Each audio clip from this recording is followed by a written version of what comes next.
শয়তানের ফাঁদ, শয়তানের কৌশল হচ্ছে বিভিন্ন রকম।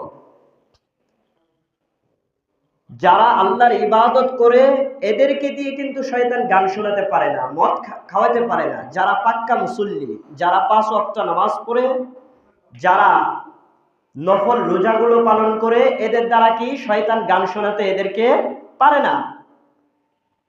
এদের দিয়ে মদ খাওয়াতে পারে না শয়তান, কিন্তু এদেরকে দিয়ে, যারা ইসলাম মানে, যারা দিন মানে, এদেরকে দিয়ে খুব সহজেই শয়তান বিদাত করাতে পারে। শয়তান এদেরকে দিয়ে কি করাতে পারে? বিদাত করাতে পারে শয়তান। তো শয়তানের ফাঁদ হচ্ছে বিভিন্ন রকম। শয়তান কাউকে মদ খাওয়ায় গুমরা করবে, কাউকে গান শুনিয়ে গুমরা করবে, কাউকে হাজারো বিদাত ইবাদত নামে বিদাত করায় তাকে গুমরা করবে।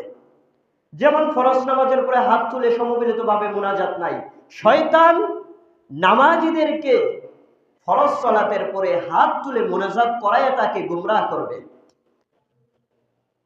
শয়তান গুমরাহ করবে বিভিন্ন ভাবে।